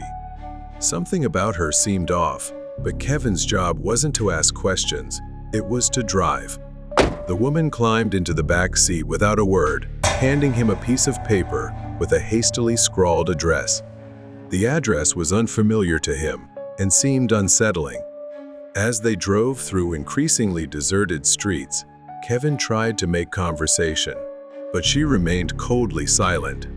When they finally arrived, a decaying, abandoned house on the edge of a forest loomed in the darkness.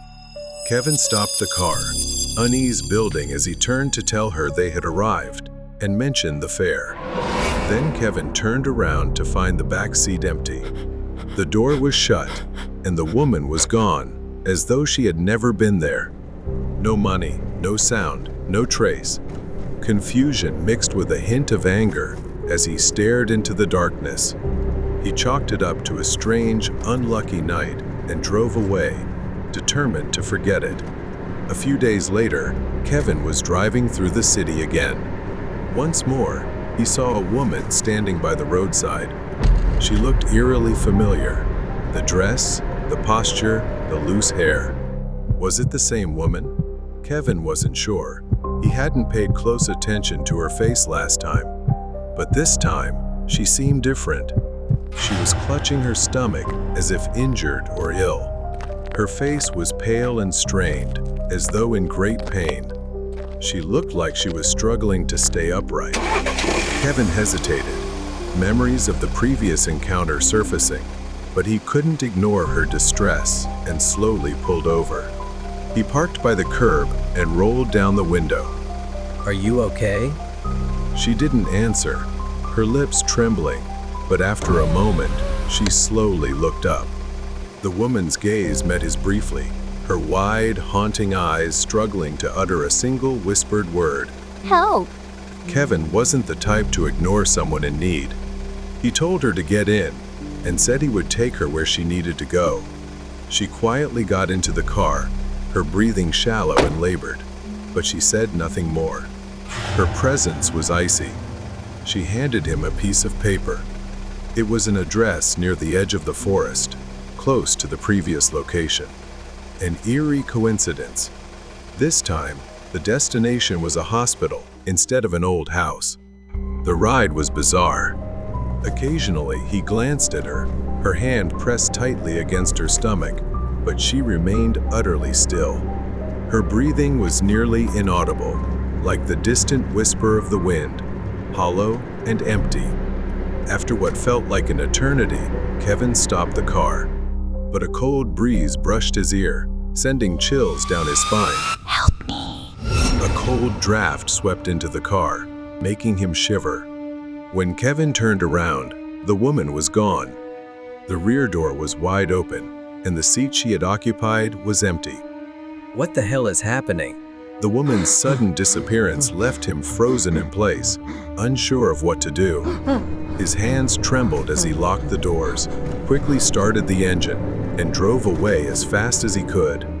Back at home, Kevin couldn't shake the encounter. Questions gnawed at him. Who was that woman? How did she disappear? And why did she lead him there? Something strange was going on. After days of pondering, Kevin couldn't shake the fear tormenting him. He returned to the hospital, hoping to find answers. He asked the staff about the woman he had seen, but no one seemed to know anything about her. But after all that, he found no leads. In his moment of despair, he suddenly saw the shadow of the woman he had seen before. She was standing at the end of the hospital corridor, and the place felt eerily empty, save for the two of them. Unable to explain why, he followed her to a locker belonging to a man. The name on the locker read Dr. Don. He had no idea what this meant. Was there a connection between her and this man? Moments later, Kevin was still standing in the hallway, but she was gone. Instead, the usual sounds of hospital staff working, patients moving, and the general hum of life returned. Everything seemed normal again. As Kevin contemplated leaving, unsure of who this Dr. Don was, a nurse's voice called out from behind him, "Dr. Don." He froze and turned to see a tall, slender doctor with a beard and glasses that gave him an air of intellect. Kevin noticed that the people around seemed to hold him in high regard. Kevin questioned himself. Was there anything suspicious about a man like that? He certainly didn't seem the type. Still, Kevin decided to sit and observe. Dr. Don stepped out of his office and headed toward the exit. Kevin quietly followed until the doctor turned around to look at him. The doctor didn't appear worried at all and spoke in a calm, composed voice. Hello, can I help you with something? Kevin, feeling flustered, lied and said he was visiting his girlfriend here. Kevin deflected by glancing at his name tag. Dr. Don, this is my first time seeing you. You seem well liked. The doctor smiled politely and excused himself, but Kevin couldn't shake the feeling that something was off. Kevin returned to the corridor, beginning to feel ridiculous and questioning if he was taking things too far. Then, the woman appeared again at the end of the hallway. A whisper close to his ear said, Help me, please. Kevin froze, but the encounter reinforced his resolve. Maybe it was time to follow his instincts. Dr. Don's silhouette was retreating.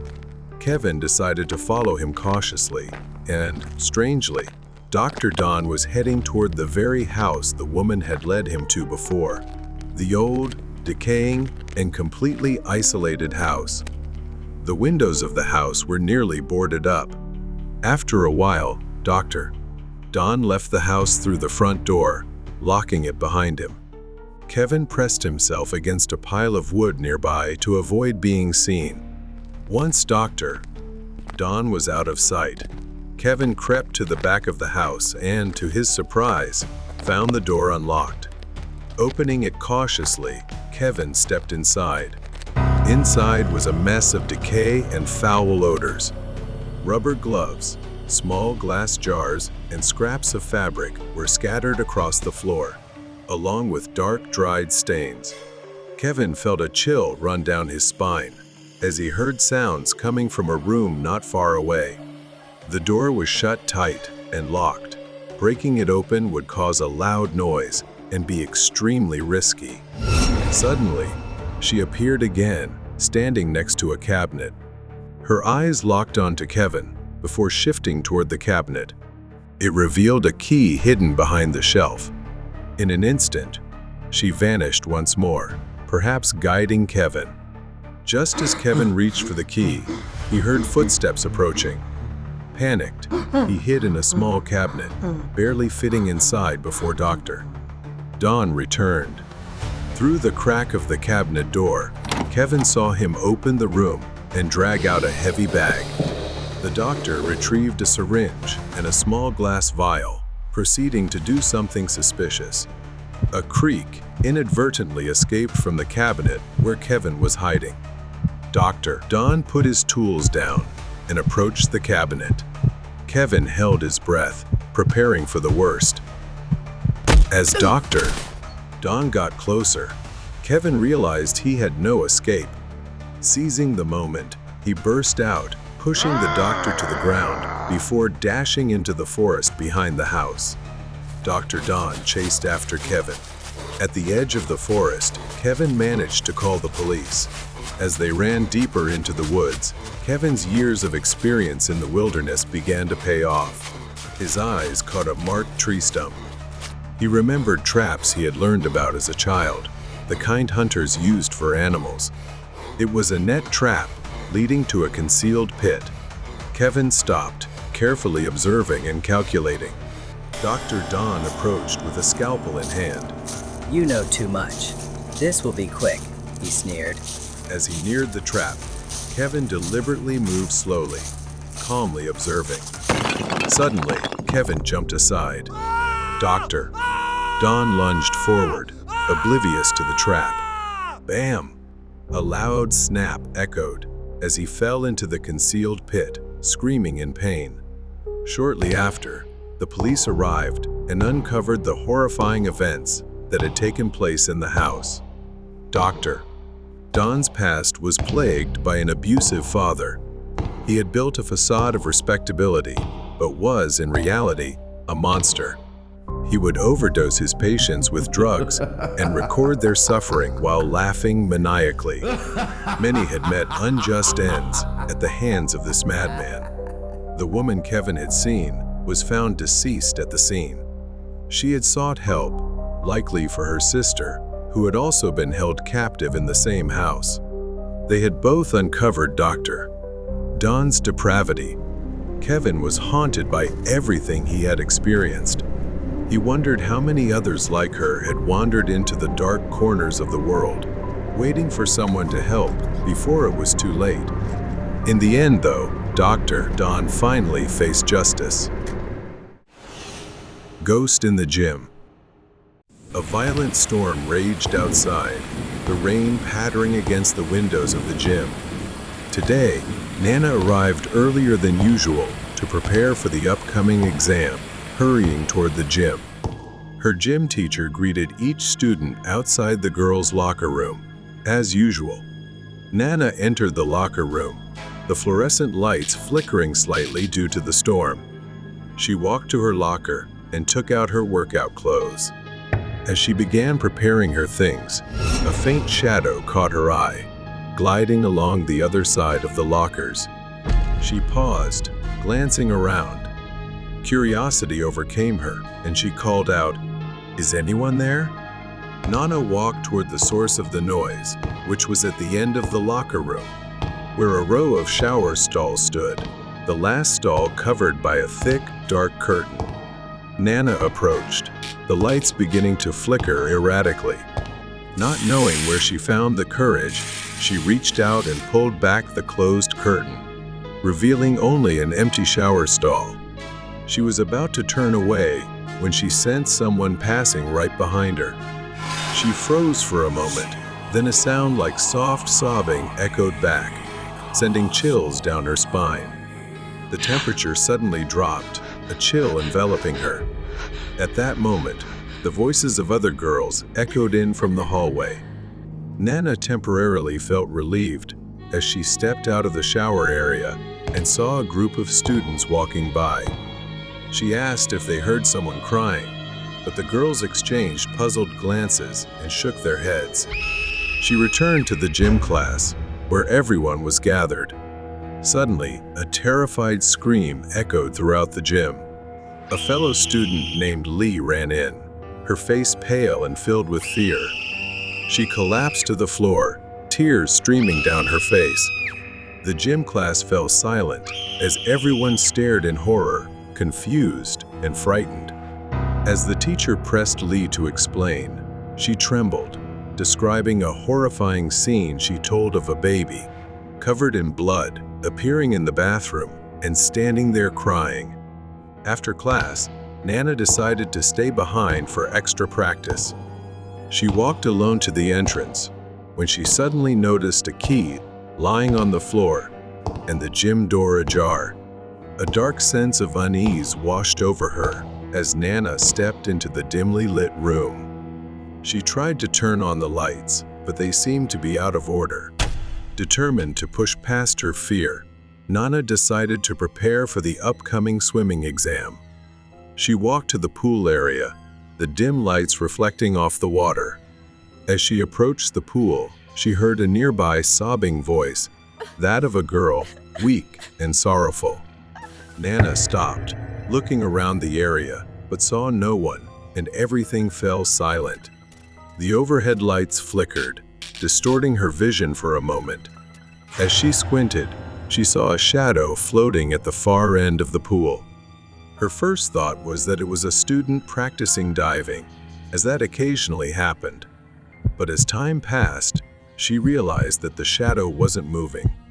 A sense of unease welled up inside her, and she decided to check, just to be sure. Nana approached the edge of the pool, her eyes fixed on the floating shadow. As she got closer, Fear surged within her. The water around the shadow began to darken, turning a deep crimson, and she realized with horror that a lifeless body was floating in the pool. Overcome with fear, Nana ran to seek help. Moments later, the police arrived to investigate. They confirmed that the body belonged to a student who had been seen alive just a day before. Nana suddenly realized it was Lee. Her mind was haunted by memories of her friend. She learned that her friend had been haunted by strange visions, driven mad by sounds and sights that no one else could perceive. Lee could not stand the pressure from many sides. It caused her to develop depression and pushed her to the brink. Nana stood at the school gate, watching the flickering lights of police cars fade into the distance. The storm had passed, but a chilling emptiness lingered in the air. She shuddered, haunted by thoughts of the ghostly figure and the cries she had heard. In the following days, Nana lay in bed, tossing and turning as she recalled haunting images. The pale face of her friend Lee, the bloodied child, and the dark water lingered ominously in her mind.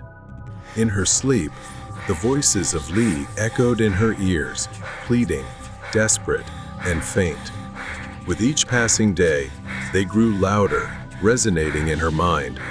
The next morning, Nana walked through the school hallway, the world around her feeling dreamlike. She paused in front of the gym, staring at the closed doors before walking away. That night, Nana fell asleep. As she closed her eyes, she was pulled into another nightmare. She stood in the gym, surrounded by darkness. Lee's face appeared before her, eyes wide with fear as she reached out, as if wanting to say something. Then everything seemed to change.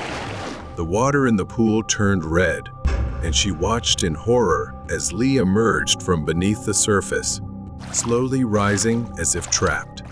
Nana tried to scream, but no sound escaped her lips. The next day, Nana's nightmare still haunted her thoughts. Each day was filled with a nagging feeling that she was overlooking something urgent, something dark that only she could confront. She knew she needed to understand what had happened to Lee to help her find peace.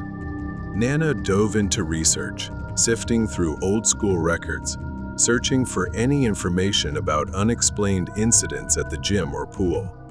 After hours of digging, she stumbled upon a small article about a tragic incident, the unsolved death of a young girl at the school many years ago.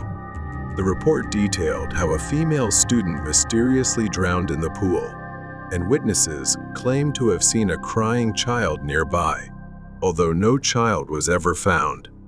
Through the faded articles and forgotten records, she discovered that a child had been abandoned at the school. The child had died under tragic circumstances, perhaps explaining why the girl's spirit wandered, trapped here. The more she read, the more Nana understood the connection. The spirit of the abandoned child, full of pain and loneliness, had latched onto isolated students. Lee had been haunted by this spirit, drawn in by her own sorrow. That night, Nana returned to the pool one last time, determined to confront the spirit and free her friend.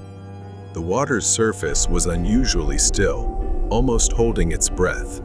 A figure slowly emerged from the darkness, the ghostly form of a child, her wet hair hanging in tangled strands around her pale, hollow face. The child's eyes were dark and empty, locking onto Nana with a sharp, calculating gaze, as if probing her intentions.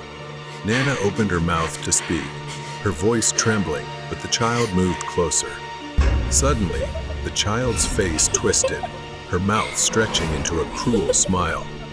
She reached out with her bony, skeletal hand, extending sharp fingers towards Nana like claws. Nana stepped back, fear rising in her stomach, but she held her ground. She could only follow her heart, her voice trembling as she said, "Please, I want to help you." To the child's spirit, the child's smile faded. her expression stiffening, as if she had heard these words before, words that ended in betrayal. The child's empty eyes narrowed, and she lunged forward, her hands clawing at Nana's throat. Nana stumbled back, but she stood her ground, raising her hands in a gesture of surrender. "I don't want to hurt you. I understand your pain." The child paused, her arms falling to her sides, confusion evident on her face. But then her expression twisted again, suspicion flickering across her features, as if she were battling memories of her own pain and betrayal. In desperation, Nana moved closer, her hand shaking but steady as she extended it. The child hesitated, her appearance wavering between anger and sadness, her expression softening as Nana's words seemed to touch something deep inside. For the first time, the child's expression softened into one of almost peacefulness, her anger dissipating as she released her grip, her form fading into a gentle light. After all, there was one more thing Nana had to do. In her dream, she remembered something that Lee had conveyed to her. Nana recalled being led by Lee to a forgotten corner of the locker room, where an old art portfolio lay hidden beneath a pile of sports equipment, covered in dust. When she was alive, whenever under pressure, Lee would paint vibrant children's paintings, cheerful expressions, and serene landscapes. Each painting was filled with warmth, completely contrasting the darkness that enveloped Lee in her final days. The following weekend, Nana went to the local orphanage, clutching the portfolio to her chest. She handed it to the director of the orphanage, explaining Lee's wishes. As she had promised, Nana had painted and written about their story to memorialize them, ensuring that no one would forget them. Nana returns to school. She reflects on her journey. The remaining echoes of the past have faded, replaced by a feeling of fulfillment. She has somehow helped bring peace to suffering souls. The Cursed Game. The Willis family's house, her neighbors, stood quietly at the end of a dimly lit street. The sun was setting, casting an orange glow over the neighborhood. Lily, who had done many jobs before, was starting her first day babysitting this time. The cozy living room was scattered with toys. Lily was greeted by Angie, a curious little girl. After listening to the parents' instructions and seeing them leave, the house was left to the two of them, growing silent. Angie leaned forward, her eyes lighting up mischievously. "Let's play a game. Call Mary." Lily froze, letting out a nervous giggle. Angie tugged on Lily's sleeve, her wide eyes pleading. "Please, Lily. Just this once. I won't ask for anything else." Lily hesitated, but Angie's persistence made her relent. Angie explained to Lily that they had to go into the bathroom, turn off all the lights, and say her name 3 times in front of the mirror. If they did, Mary would appear. They must not let the candle go out. Lily didn't really believe it, and thought it was just a made-up game. The bathroom was dimly lit by flickering candles. Lily stood in front of the mirror. She took a deep breath and said, All right, just this once. and they'd go to bed. She called the woman's name. Before she could finish, Angie gasped and backed away, saying she didn't want to play anymore. Lily reassured her, saying it was fine, just a game, and it would end now. Then they'd go back to the room, just as they were about to leave. But then the candles suddenly went out. The room plunged into darkness. An icy chill swept over them. Lily led Angie out of the bathroom, but the house lights flickered erratically. From the bathroom, a soft whisper echoed throughout the house. Lily froze. Angie began to tear up and asked her. "What's that sound?" Before Lily could react, a figure, a woman, emerged from the bathroom, her hollow black eyes and mouth oozing a horrifying black sludge. Clutching Angie's hand, she began to step back. Together, they ran and hid in the dining room. Lily tried to turn on the lights, but they didn't work. It was as if they were trapped in another world. Lily pulled Angie under the dining table to hide from the ghost's pursuit. Through the gap beneath the tablecloth, Angie saw her bare feet shuffling closer. The floor creaked with each step. Lily ran to the bathroom. She quickly grabbed the matchbox from her pocket and lit the candles. Her hands trembled as she tried, but the flame refused to catch. It was too late. Behind Lily, she appeared, her distorted smile widening as she raised a pair of scissors. Lily panicked, dropping the matchbox and crawling backward, sobbing as she begged for mercy in vain. When Lily locked eyes with her, she felt pain engulf her entire body. She could do nothing but stare, the feeling worse than death. As the scissors slowly moved toward Lily's body, ready to tear through her skin and claim her life, Lily thought it was over. Then she heard the cry of a child. Suddenly, the lights came back on. Angie stood holding a candle and screamed. Leave her alone. Seeing this, Lily chanted her name 3 times to end the game. The candles suddenly flared to life. A piercing scream shook the house as she dissolved into a cloud of black smoke. Angie clung tightly to her. She's gone, right? Lily nodded, but her eyes remained fixed on the dark bathroom door. The Willis parents returned to find Angie asleep, with every light in the house on. Lily managed a tired smile. That day was Lily's first and last day as a babysitter. She had seen many things in her life, but nothing compared to what happened that night. Even if you don't believe, don't take the risk.